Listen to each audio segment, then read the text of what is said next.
Fox 23 is on your side with Good Day Maine.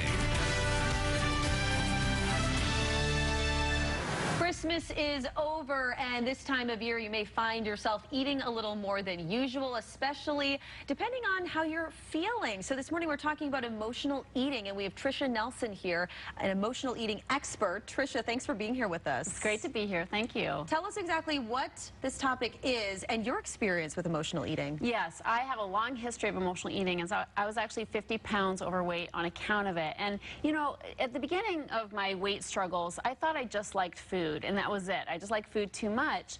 But over time, I got to see there was really a connection between my emotions and my eating, and I would eat for reasons beyond what I needed physically for that day. And that's really what emotional eating is it's using food for comfort, using food for companionship, for entertainment, for reasons that really have nothing to do with your nutritional need, and that becomes overeating, essentially. Do you find that this is an issue that comes around this time of year, especially with the holidays? Absolutely. I did a poll, and what I found is about 95% of people do eat more. They tend to eat more during the holidays because there's so many yummy foods around, like way too many, you know. And also 80% of the people I polled said that the negative emotions often fueled their eating. So stress around family, stress in general because we're all doing too much, maybe social anxiety around parties and people just sort of hanging out at the buffet table, discomforting themselves. So definitely many different emotions that do drive people's eating that they're not really aware of. What are some ways that people might be able to, maybe some people watching right now thinking,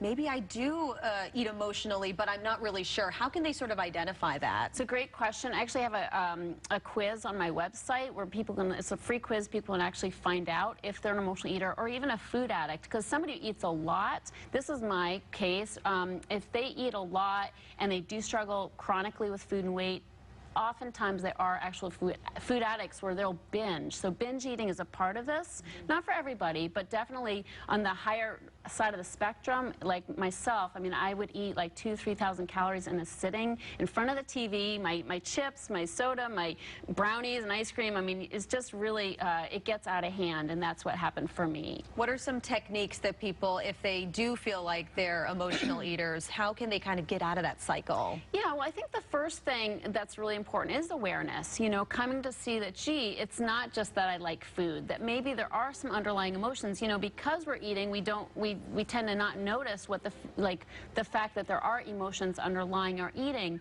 But if you find yourself just always, you know, maybe being obsessed with food, always thinking, what am I going to eat next, or what's in the break room that I can go nibble on, that really is an important thing to be aware of. And if that's the case, I think it's the first thing somebody can do is have a food journal, like really start taking note, like what is it that I've eaten in this day, and literally list everything you've eaten, just as maybe an eye-opener to begin with, to realize, wow, it's not like I'm just feeding myself, you know, nourishment. It's really that I am like using this food for emotional reasons. Another thing that I think is really important that people really become aware of is that nibbling is probably the worst thing we can do when we're trying to lose weight or we're trying to watch our weight. You know, nibbling is really unconscious eating. So we will just, I mean, everybody does it, and especially around holiday time. There's nuts, there's candies, chocolates, everything.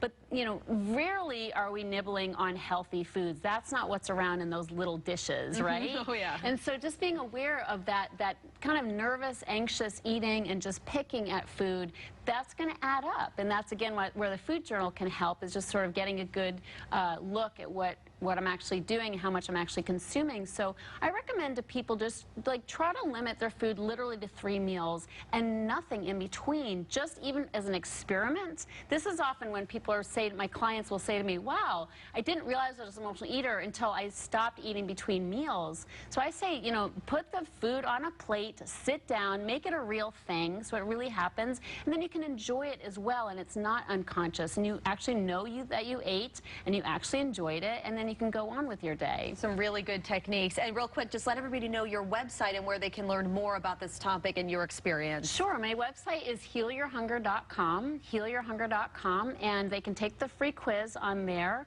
And then I do have a podcast as well, so people can listen on iTunes or Stitchers to the Heal Your Hunger show. All right, a topic a lot of people can relate to. Thank you so much, Tricia, for being here with us this morning. Thanks for having me. And again, we are in a weather warn today. Let's check back in with meteorologist Amanda Jellig. Very slippery conditions this morning. However, Amanda, things will get better as the day goes on. They will. We just have to be a bit patient.